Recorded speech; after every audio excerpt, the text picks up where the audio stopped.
Good morning, children. Hope you are doing well, enjoying the lockdown. Okay, so we know we have studied a number of lectures on electrostatics till today, starting from fields and forces and then till potential and potential energy. Okay, so just for a change, okay, today I am going to tell you something else other than physics. Shall we learn how to make a recipe of sweets using this? No, I'm just kidding. Okay, so this is one small experiment which is going to explain a particular phenomenon in electrostatics. So look at the experiment. Here I am going to take two mobiles. Okay, now I just call to this smaller mobile with the bigger one. Let's see what will happen. Okay, I'm just giving a call. I'll switch on the speaker. The call is gone. I ignore it. Okay. Now I'm just keeping the same mobile inside this metal box. Okay, it's a tiffin box. Close it completely. And then to the same mobile again I'm giving a call. Let us see what would happen.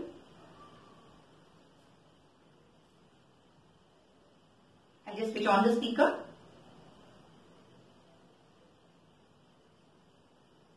Okay, let's wait for 2 minutes.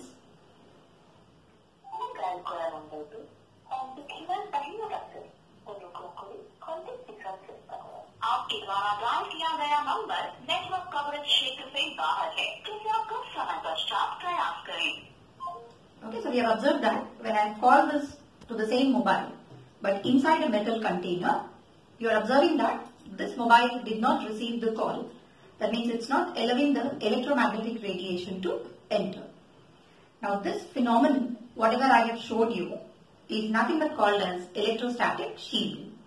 See, this container, which is made up of metal, is preventing the electric field to enter into it, and since it's preventing the electric field, it is not allowing the coil or the electromagnetic radiation to enter. So this particular phenomenon in electrostatics, we call it as electrostatic shielding. Now in the next topic, we will study what is this electrostatic shielding and how is it being achieved. Thank you. In today's lecture, we will be studying about electrostatic shielding. This is also one of the properties of electrostatics of a conductor. See, in the previous lecture, I told you some of the properties of an electrostatic conductor. And one such property what we have already discussed is, if you have a metal surface, if this is a metal surface, then and you are charging it, we know that charge resides only on the surface of a conductor. This is how charge is distributed. And since charge is distributed only on the surface of the conductor, what would be the electric field inside the conductor? Okay, if it's a solid conducting surface, we know that the field inside is 0. And then, now in the same conductor, I'm going to make one cavity. So assume that this is some metallic surface. We'll make one spherical cavity inside it, and this is a solid surface with a hole inside it. Now again I'll give a charge to this conductor. Okay, let a charge Q be given to the conductor. Charge again resides on the surface, and since the charge is residing on the surface of the conductor, there is no electric field inside the conductor. Say, what is the electric field inside the cavity of the conductor? Because no charges are present in it, field would remain 0. So field is 0 inside the cavity of a metallic conductor. Now I'll take this metallic conductor with a cavity. So let this be a spherical cavity. Now let us see what would happen if I keep it in an external field. Okay, the shaded portion is a solid surface. Okay, I'm going to keep this conductor with a cavity in external electric field. Say there is an external field in the outside region. Then the field lines will bend such that they are perpendicular to the surface. Say if I take a tangent here, field line will be perpendicular. So I have kept it in a uniform field, but the field lines will bend. At this point, this is how the field is entering, and it leaves from the other side. it emerges also perpendicular to the surface.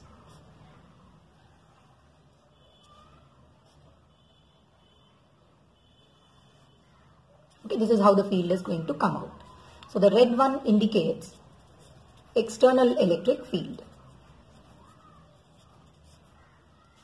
So even if you have kept this conductor with a cavity in an external field, the field inside this conductor is 0, or inside the cavity is 0. So in A and B bits, we have observed that whether you charge a conductor with a cavity or keep a conductor in an external electric field, in either of the cases, we have observed that the field inside the cavity is 0. Okay, here I'll write electric field inside the cavity. Okay, remember I didn't keep any charges inside the cavity in a charge-free region. What is the electric field coming out to be? 0. So this property we are going to utilize in a phenomenon called electrostatic shielding. Say you want to protect an object. Say I am giving you an object, a mobile phone is given or any electronic device is given, and you want to protect it from external electric fields. So the best way of protecting the object from external electric fields is just make a cavity inside a metal and keep the object inside the cavity. So any object placed inside the cavity of a metal is free from external fields and is also free from the charge which is deposited on the conductor. This phenomenon we call it as electrostatic shielding. So I repeat the statement. What do we mean by electrostatic shielding? Protecting an object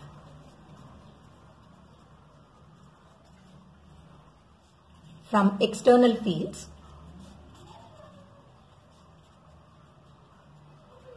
or from electric field by placing it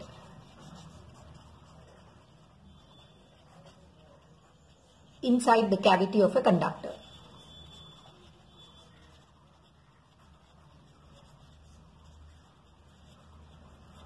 Okay, we call this phenomenon as electrostatic shielding.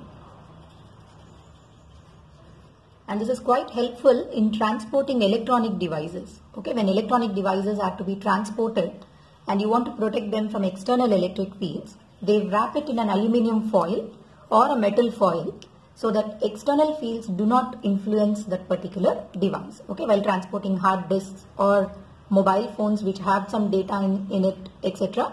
So electrostatic shielding phenomenon will be used.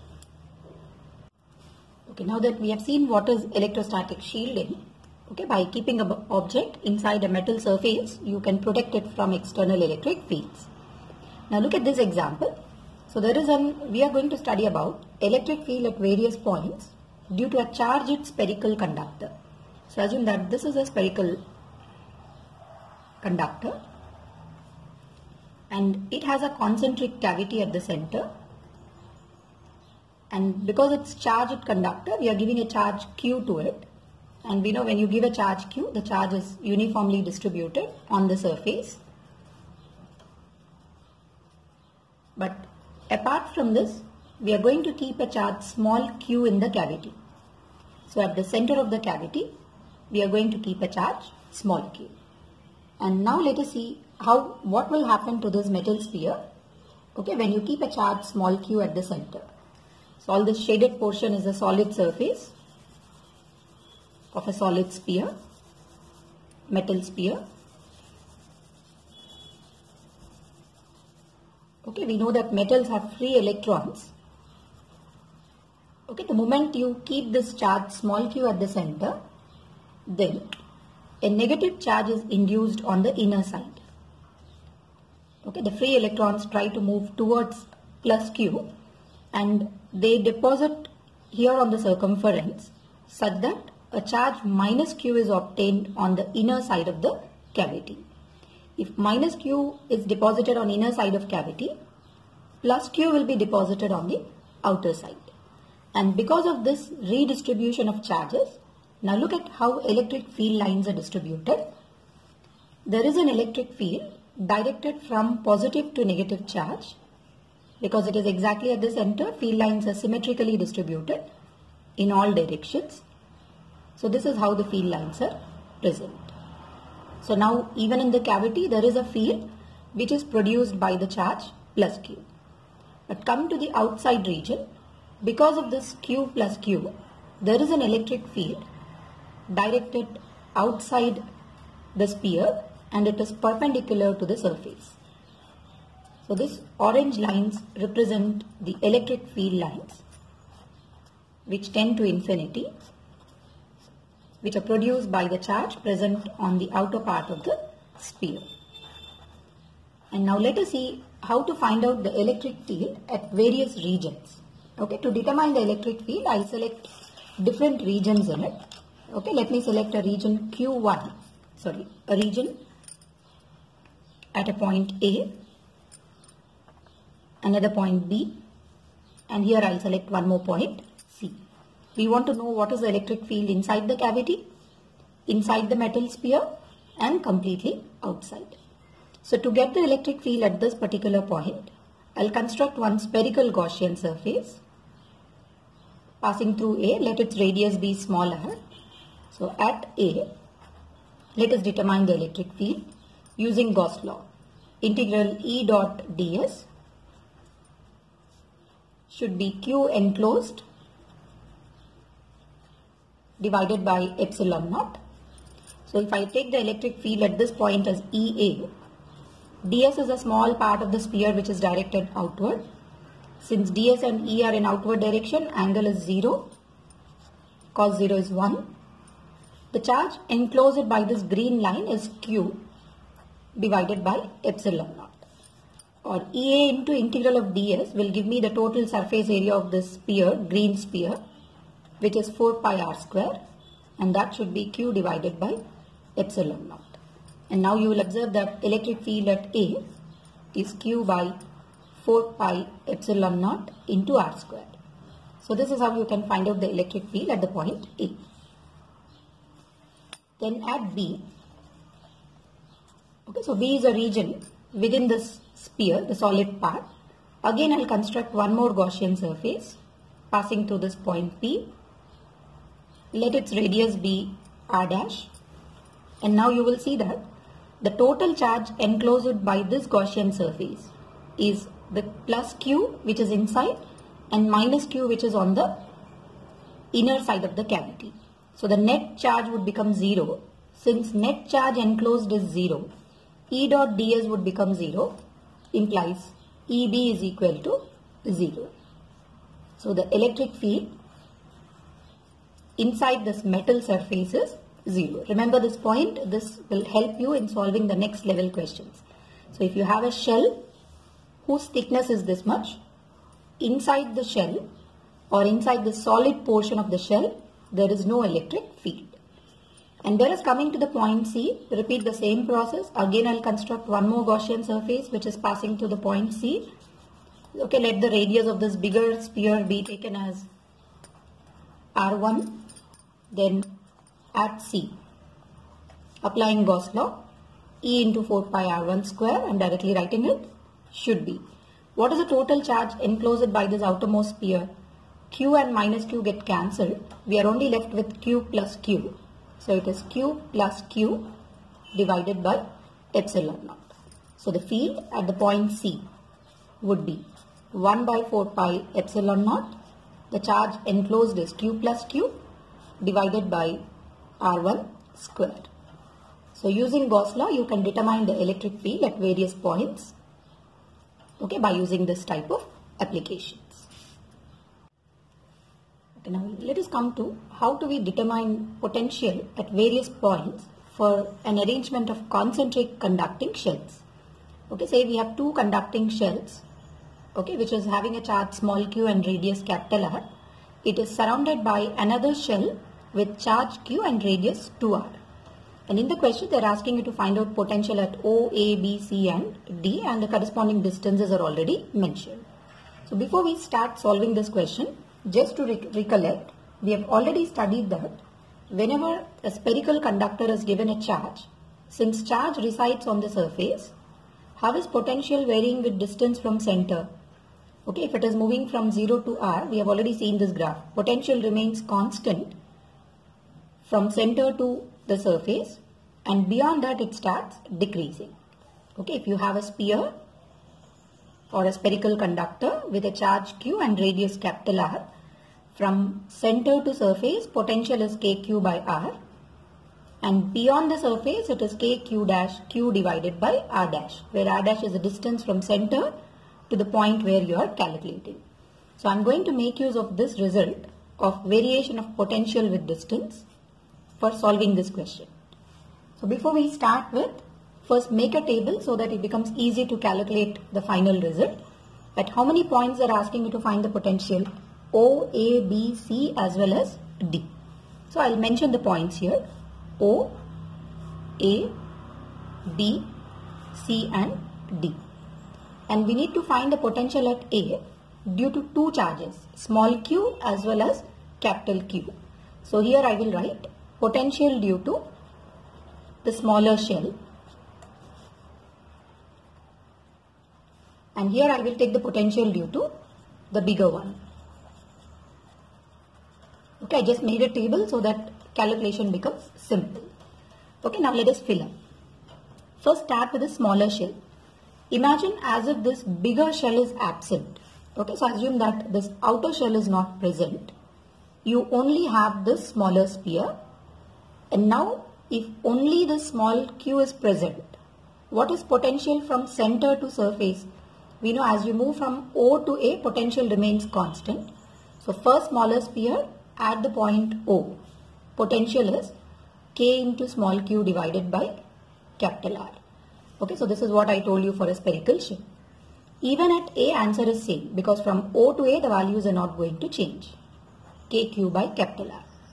But once you come to B, B is present outside the smaller shell. Since it is outside, it is at a distance 3r by 2. So we will write the potential as kq by 3r by 2. Okay, you can simplify it later. Then come to the point C. C is at a distance O to C, which is 2r. So potential at C due to small q is kq by 2r. The distance has become 2r. And when you come to the point D, O to D distance is 5r by 2. So potential due to smaller sphere is kq divided by 5r by 2. Okay, we have got all the values which are produced by this charge small q. Now come to the charge that is bigger shell. If this is a bigger shell, except D, all the remaining points are inside this bigger shell. And we know as long as you are inside, potential remains constant. So you get the same answer for O, A, B and C. So I'll fill up all these four values. Due to bigger sphere, potential at O is k capital Q by R. Its radius is 2r, so I have to write it as 2r. And for A also it is same, k into Q by its radius 2r. Even for B it is same because it's inside, kq by 2r. On the surface, kq by 2r. See, the potential on the surface is kq by 2r, same is the potential everywhere inside the shell. Only point D is lying outside capital Q, which is at a distance 5r by 2. So potential becomes kq by, instead of 2r, I will have to write 5r divided by 2. See, we have got all the values which are contributed by the charge capital Q, and we have got all the potentials which are contributed by small q.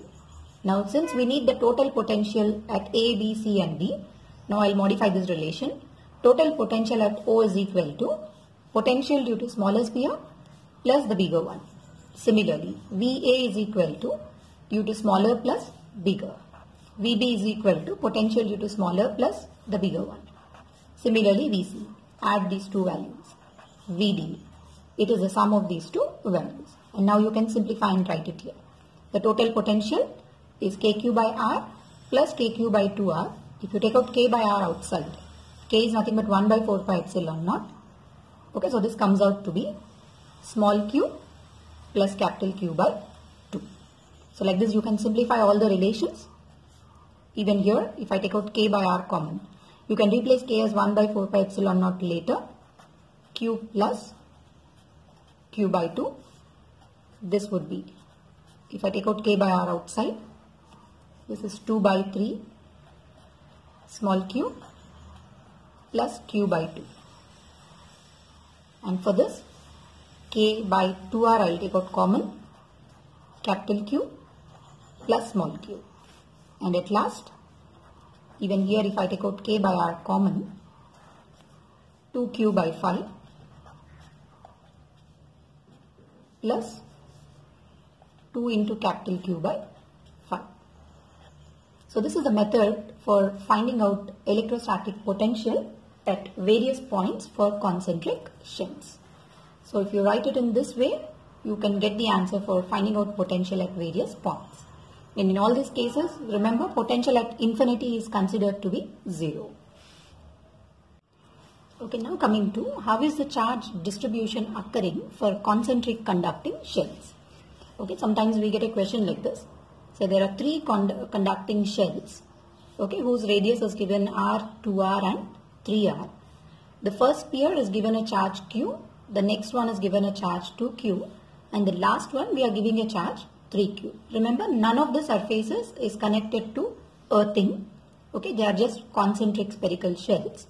And now they are asking you to find out the charge on inner and outer surfaces of each shell.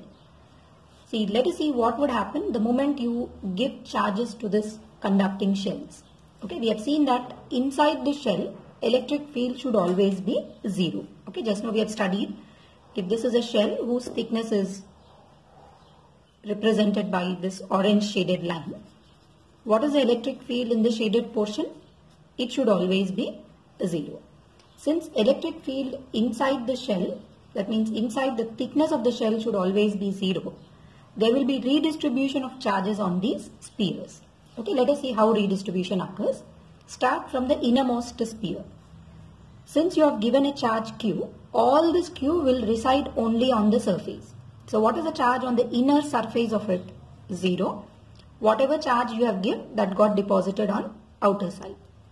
And now come to the second sphere. Because you gave a charge Q, due to induction, minus Q will be induced on the inner side and plus Q on the outer side. 2Q plus Q, total it will become 3Q on the outer side of the second sphere.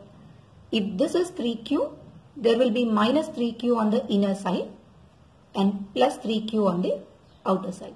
Again I repeat the process. Start from the innermost shell. Whatever charge you have given will reside only on the surface. Inside it is 0. For this Q, induced charge is minus Q. If this is minus Q, this will become plus Q. 2Q plus Q, total charge is 3Q. If this is 3Q, minus 3Q will be induced on the inner side plus 3Q on the outer side. Now tell me, how are the charge distributions? 0 and Q for the innermost sphere. For the second sphere, we have got minus Q and here 3Q because 2Q plus Q. And the last sphere, if this is 3Q, this should be minus 3Q.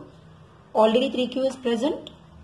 3Q plus 3Q, that would be 6Q. And now you can verify whether your result is correct or wrong.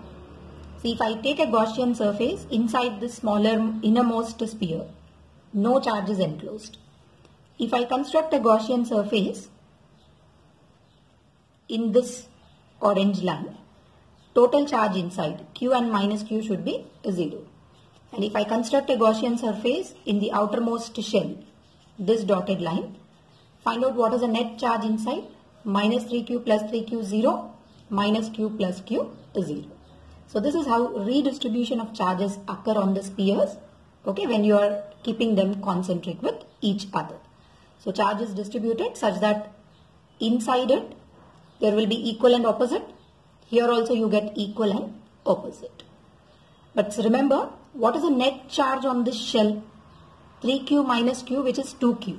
There is no net change in the net charge. What is the net charge on the outermost shell? Minus 3Q plus 6Q is nothing but again 3Q. See, we have given 3Q, 3Q remains as it is. So we are not changing the total charge. It is only a redistribution of charge. Okay, let us look at one more example for redistribution of charges on spherical shells. Say there are three concentric shells with charges Q, minus 4Q and 5Q, okay, given to them. So after redistribution, let us see what will be the charge on inner and outer sides. Okay, as I told you, start, because none of the surfaces is being earthed, start from the innermost surface. This is Q, induced charge will be minus Q. If this is minus Q, outer surface will get plus Q. So minus 4Q plus Q is minus 3Q. If this is minus 3Q, this will be plus 3Q. If it is plus 3Q, here we get minus 3Q. So 5Q minus 3Q, that should be 2Q. Now I'll repeat the answer. This is the inner shell. Inner side is 0, outer side is Q. For the second shell, inner side is minus Q, outer side is minus 3Q. For the third shell, inner side is 3Q, outer side is 2Q. Now check your results. What is the total charge on this isolated sphere? Q. See, total charge on the inner one is Q. Total charge on this was minus 4Q before redistribution. Now check after redistribution what is the sum? Again minus 4Q. The last shell before redistribution it had a charge of 5Q. Now here also you can check what is the total charge of this isolated conductor? Plus 5Q. So charge is redistributed due to induction. Second, what should be the field inside the thickness of the shell? It should be 0. So construct a Gaussian surface in this blue region. Net charge inside is 0. So if there is no net charge, no field. One more Gaussian surface inside this second shell. What is the total charge enclosed? Q and minus Q, net charge should be 0. So no electric field in this orange line. One more Gaussian surface, the last shell. The total charge inside it, 3Q and minus 3Q, minus Q and plus Q is again 0. So finally what can we conclude? If you have concentric shells, first point is, you can say the net charge or the total charge of isolated sphere or isolated conductor. Isolated means it's not connected to anything, neither earth nor connected to another sphere, will remain constant. I repeat, the net charge of an isolated conductor should remain constant. See, the net charge on this was Q before and after. Net charge on the second sphere was minus 4Q before and after. Second is electric field inside the thickness of the shell.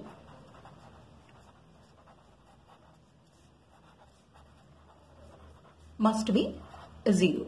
So this also we have verified. Okay, when we have drawn Gaussian surfaces passing through the thickness of the shell, in all the cases we have got the net electric field as 0. So these 2 points you will have to remember when you are redistributing the charges on the spherical conductors. Okay, now let's see how this redistribution of charge occurs if some of the surfaces are connected to earth. See, in the previous case we have seen that all the three were isolated conductors, concentric. But now look at this. I am giving you 2 spherical conducting shells. Inner one is given a charge Q. Let its radius be capital R. And outer one is connected to earth through a switch. Okay, so this is a switch. Okay, let me take this radius as 2R, whatever be the radius as per the question. Okay, for example, I am taking it as 2R. And now the question is, they are asking you to find out how will the charge be distributed. So as we have studied in the previous case, I told you to remember 2 points for redistribution of charges. Okay, recollect the points. The first point is the net charge of an isolated conductor should remain constant. That means if the conductors are not connected to anything, their total charge should remain same. Second is electric field inside the thickness of conductor should be 0.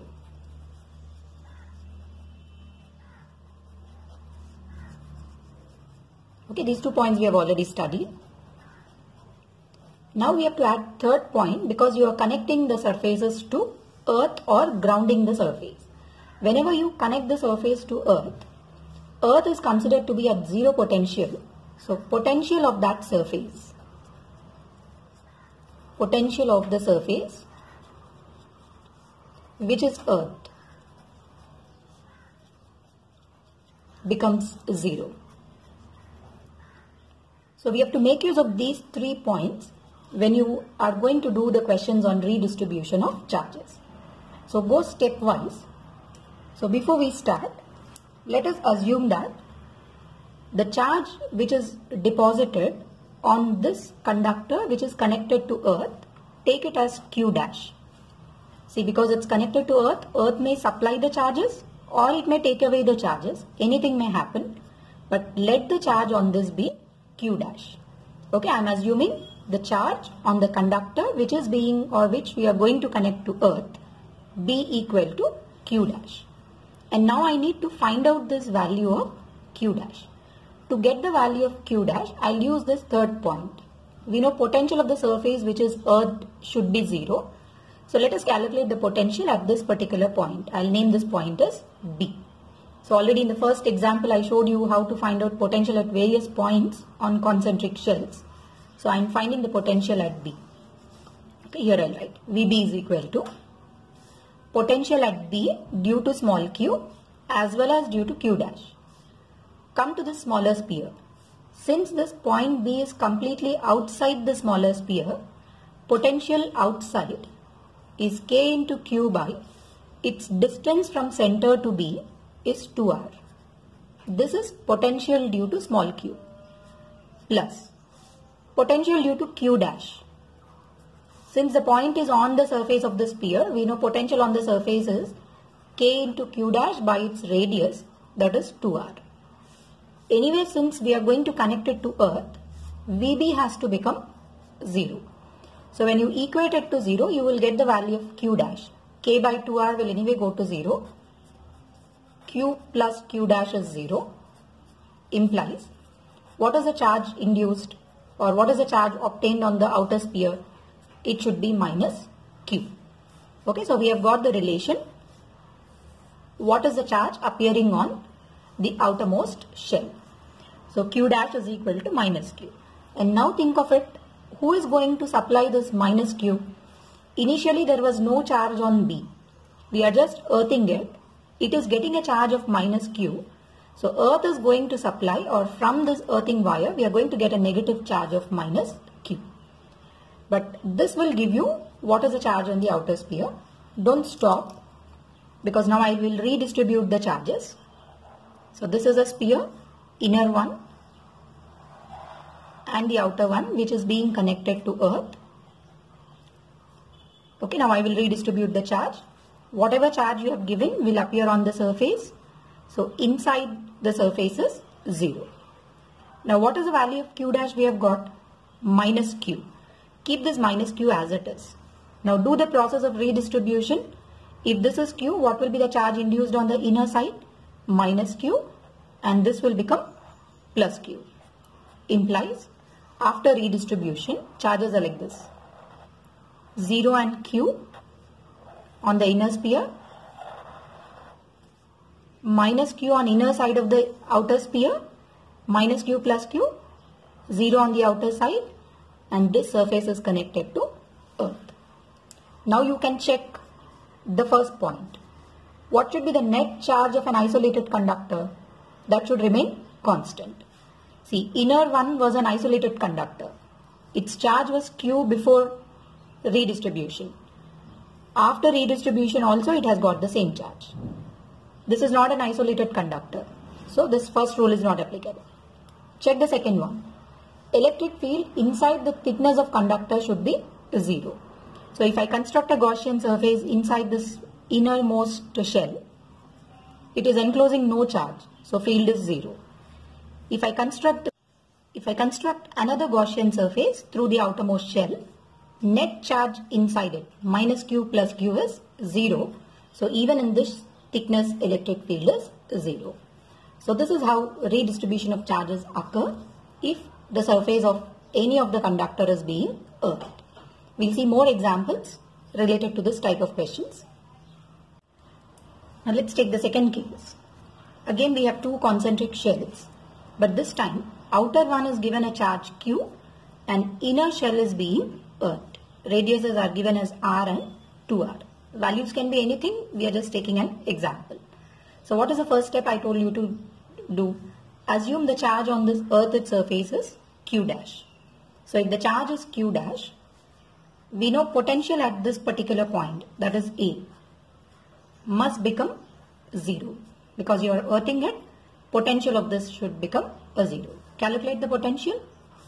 Potential due to Q dash on the surface is K Q dash by R plus potential due to Q at this particular point. Since this point is inside the bigger shell, potential at any point inside is same as potential on the surface. So I will write the potential due to Q as KQ divided by 2R. I hope you remember, everywhere inside this second shell, potential is same, which is KQ divided by 2R. Equate it to 0. Q dash plus Q by 2 would become 0. Implies what is the charge induced? It is minus Q by 2. Because I took the radius R and 2R, this will be the answer. If the values change, follow the same procedure. But don't stop here, we want the redistribution of charges. So this is the sphere which has got a charge minus Q by 2 on the inner side, on the outer side. This one is the outer shell. We are earthing this surface. So this has got minus Q by 2 from earth. And now redistribute it. Already Q is present on it. Minus Q by 2 will induce plus Q by 2 on the inner side, minus Q by 2 on the outer side. Implies the distribution is like this. 0 minus Q by 2 plus Q by 2. Q minus Q by 2 is again Q by 2. So this is how the charge is distributed. And now you can see, check the first point. Charge on isolated conductor should remain constant. Now outer shell is an isolated conductor. What was the charge on it before? Q. After redistribution also look at this. Plus Q by 2 and plus Q by 2, total charge is Q. So it is obeying the first condition. Second condition. Inside the thickness of the shell, electric field should be 0. Check. If I draw one Gaussian surface inside this thickness of the green shell, no charge, so no field. If I construct a Gaussian surface passing through the thickness of the outer shell, this one, net charge inside is 0, so electric field is 0. So this surface, even if it is earthed, it has a charge of minus Q by 2. So remember, if you earth the surface, it doesn't mean the surface has no charge. Charge may be present, but its potential will always be 0. Again, I repeat the statement. If a body is being earthed, that does not always mean the charge on it is 0. All the charges will not go to earth. Depending on the situation, charge may be present on the surface, but still its potential will be 0. So in the previous two examples, I took only two concentric shells and one of the surface was being earthed, and then we understood how redistribution of charge occurs. Now let us take three concentric shells. Okay, here I took the concentric shells of radius R, 2R and 3R. The inner two shells are given a charge Q and TQ, and the outermost surface is being earthed through a switch. Again the same question, what will be the charge that appears, and then how is the redistribution of charges occurring. So follow the same sequence of steps. Let the charge induced be Q dash, step 1. Step 2, potential at this particular point, I'll call this point as C, should become 0. So I'm taking the potential at this point as 0. So find out what is the potential at C. So now I have to find the potential at C due to Q, 2Q as well as Q dash. Start with Q. Potential due to Q at a point which is outside is KQ by 3R. Since the point is outside, K into Q by 3R. Plus Potential due to 2q charge for a point outside the sphere, it is k into 2q divided by 3r, plus potential due to q dash on its own surface is k q dash by its radius, that is 3r. Anyway, the sum has to become a 0. So equate it to 0. 3r and k are common. Q plus 2q plus q dash is equal to 0 implies what is the charge induced? Q dash is equal to minus 3q. So minus 3q charge is supplied by Earth to this sphere. But don't stop, as I told you. Now redistribute them. First sphere, second, and this is the third. This was given q, 2q. What is the charge we have got? Q dash minus 3q. Okay, this surface is being earthed. Now redistribute the charges. If this is q, inner side we will get minus q. This will become plus q. 2q plus q put together it's 3q. If this is 3q, on inner side you have minus 3q. Outer side you have plus 3q. Now after redistribution, however the charges are inner and outer side, this will be 0 anyway. For innermost sphere, 0 inside, q outside. For the second sphere, minus q inside, 3q outside. And for the third sphere, minus 3q inside, 0 outside. And this surface is being earthed. Now you can check. Isolated conductors. Is the inner one isolated conductor? It has a charge q before and after. Second shell is also an isolated conductor. Before charging or before redistribution, it has 2q. Add both of them, 3q and minus q. Again it has 2q. On the last one, what is the net charge induced? Minus 3q. So this is minus 3q. So this is how redistribution will occur. Okay, now come to one more question where 3 concentric shells are given and we need to find the charge distributed on inner and outer surfaces of these spheres when the middle sphere is being earthed. And observe the diagram. The charge which we are giving to the inner sphere is q, outermost sphere is 2q. And since this surface is earthed, let us assume the charge on the earthed surface is q dash. Now I will find the potential at A.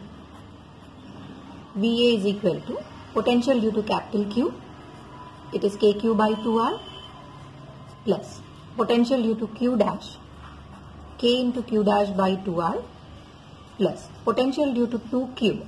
Since the point is inside, potential on at any point inside this outermost sphere would be same as potential on the surface.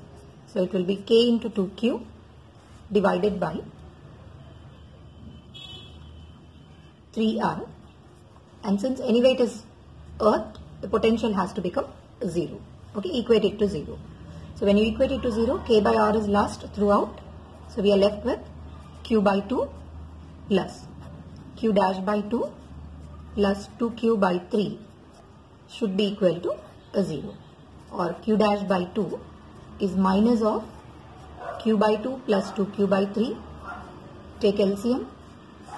6. 3 plus 4 minus 7q by 6, or q dash is equal to minus 7q divided by 3.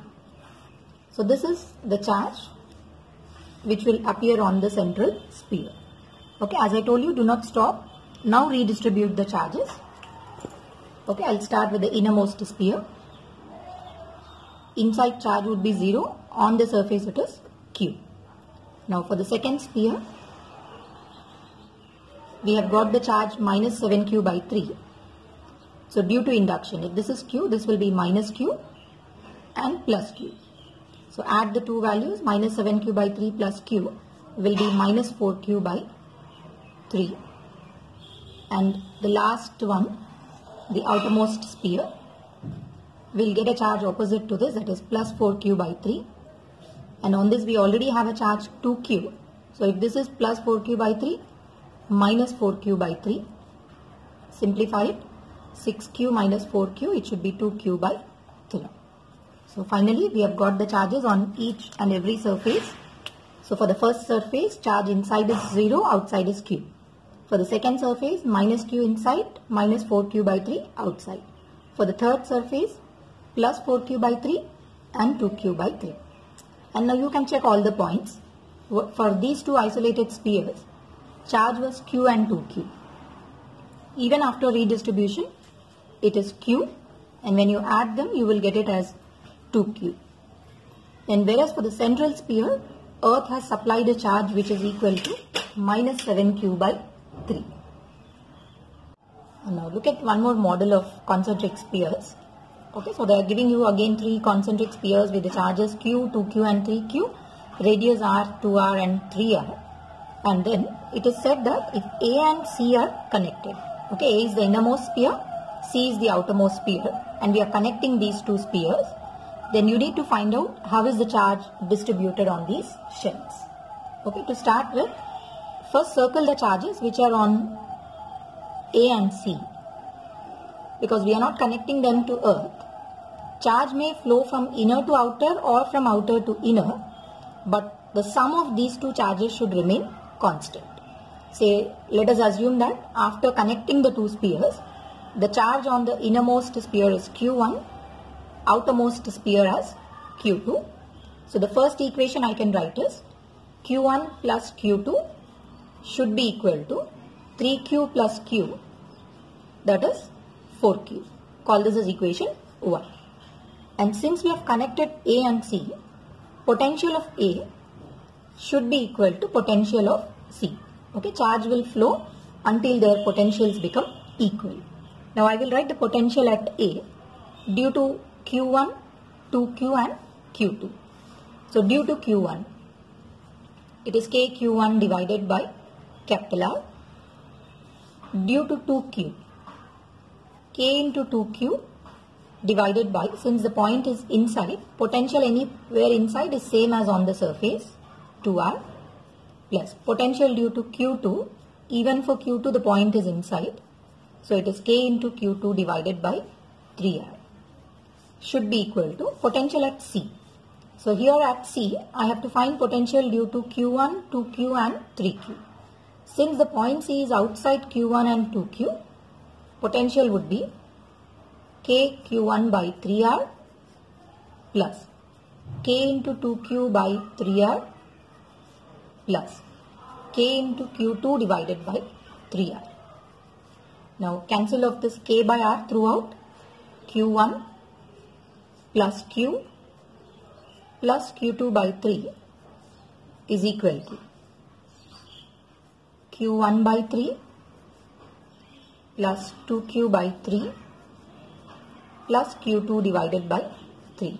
q2 is getting cancelled. Now bring all q1s on one side. q1 minus q1 by 3 is 2q1 by 3, should be 2q by 3 minus q will be minus q by 3, implies the value of q1 is minus q by 2. So if q1 is minus q by 2, you can get the value of q2. q2 should be 4q minus of minus, which will become plus q by 2.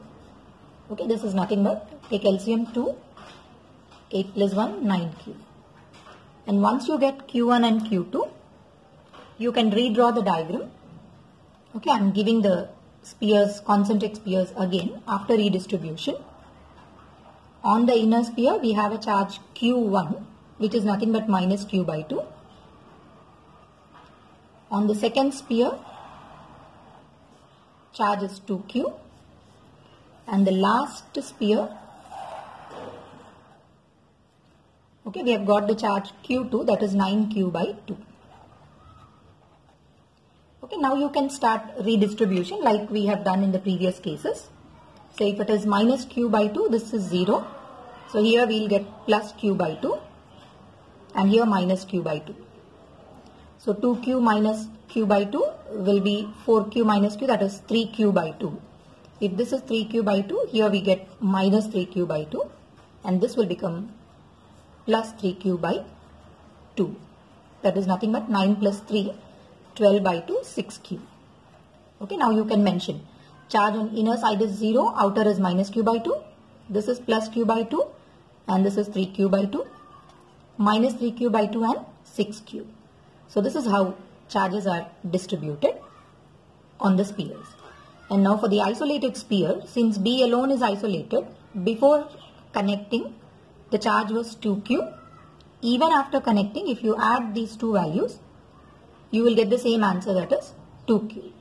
And q1 plus q2 should be equal to 4q. So we will get the same answer when you add q1 and q2. So this is how the charge will be distributed if any two spheres are interconnected. Okay, now look at the last model of the question on concentric shells. See, in the first case I gave you how the redistribution occurs when no surface is being earthed, then one surface is being earthed, and third case we have studied when one surface is connected to another. Now look at this question. Again they have given you three concentric shells, A, B and C. A is given a charge Q. Now look at the statement. They are asking you to find the charge on B. If A is given a charge Q, A and C are connected. That means we are connecting the surface A and C. Apart from that, B is earthed. So now both are together. Earthing is also present and the connection between one sphere and second sphere is also existing. But here only charge is present on A, no charge is present on C. Now how do we begin with? Since this surface is being earthed, let us assume that the charge on this earthed surface is Q dash. I'll circle this charge and here no charge is present. Let the charge on innermost shell be Q1. Outermost shell, I will write it as Q2. But we know Q1 plus Q2 should be equal to Q. Because these two surfaces are not earthed, they can redistribute the charges. Some should remain constant. So first equation, Q1 plus Q2 should be equal to Q. And since A and C are connected, VA, potential of A, should be equal to potential of C. Apart from this, I can write one more condition. Since B is earthed, potential of B should become equal to 0. Now we have three cases or three conditions. Q1 plus Q2 is Q, VA equal to VC, VB is equal to 0. So let's start with VA equal to VC. So what is the potential at A due to all these charges? Since the point A is inside, potential due to Q1 is KQ1 by capital R plus potential at A due to Q dash is KQ dash divided by 2R because the point is inside and everywhere inside is same as on the surface. Potential. Then potential at A due to Q2. Again it is inside. So K into Q2 divided by 3R should be equal to potential at C. So this point is on the outermost sphere. Potential due to Q1 is KQ1 by 3R. Potential due to Q dash is KQ dash by 3R. Potential due to Q2 is KQ2 by 3R. So simplify this. K by R anyway gets cancelled. Q1 plus Q dash by 2 plus Q2 by 3 should be equal to Q1 by 3 plus Q dash by 3 plus Q2 divided by 3. Again Q2 by 3 and Q2 by 3 are getting cancelled. Equate them. Q1 minus Q1 by 3 is 2Q1 by 3 should be equal to Q dash by 3 minus Q dash by 2. Take LCM. You will get minus Q dash implies 2Q1 is minus Q dash by 3 and 2. Therefore, I'll get the value of Q1 as, okay, what is the value of Q1 equal to? Minus Q dash divided by 4. Okay, but we know we need the value of Q dash. To get the value of Q dash, I should know what is the value of Q1. Now I'll make use of this condition. Potential of B should be 0 because it is earthed. So I'll calculate the potential at B. Potential of B due to all the charges. Due to Q1, it is KQ1 by 2R. Due to Q dash, KQ dash divided by 2R. Plus due to Q2, kq2 divided by 3r has to become 0, implies q1 by 2 plus q dash by 2 plus q2 by 3 should be 0. Okay, now from this I will use the first equation. Okay, this is my first equation, this is your second condition, and this is the third. So first I'll eliminate q2. Okay, so what is q2 equal to? Q minus q1. So q1 by 2 plus q dash by 2 plus, instead of q2 I am writing it as q minus q1. Q minus q1 whole by 3 should be 0. Again we are getting a relation in terms of q1 and q dash. Okay, so solve this relation. Q1 by 2 plus q dash by 2 plus q by 3 minus q1 by 3 should be 0, or all q1s you can write together. Q1 by 2 minus q1 by 3. Okay, this would become q1, if I take out common, 1 by 2 minus 1 by 3 plus q dash by 2 plus q by 3 should be 0. Okay, on simplifying, taking the LCM, you will get q1 by 6 equals to minus of q by 3 plus q dash by 2. Okay, call this as equation 4. Okay, now we have got q1 in terms of q and q dash. Now you can equate 4 and 2. Okay, take q1 from 4 and q1 from 2 and equate both of them. It's only a mathematical simplification. Okay, when I'm equating these two, we will get it as 6 times of minus q by 3 plus q dash by 2 equals to minus q dash by 4. Okay, so I will write this minus sign outside. Anyway, minus sign will get cancelled. 2q plus 3q dash is q dash by 4. Since we need the value of q dash, 2q is equal to q dash by 4 minus 3q dash, or 2q equal to, simplify, 4 3 is 12 minus 1, that will be minus 11q dash, and finally what is the answer? Q dash is equal to 4 2's minus 8q by 11. Okay, but this is only a mathematical simplification. So here you need to remember these 3 points. Okay, sum of the charges on A and C will remain constant. VA should be equal to VC. Since you are earthing it, VB also becomes 0. So just by writing all these equations, you can arrive at what is the charge present on the central sphere, that is Q dash, as minus 8q by 11.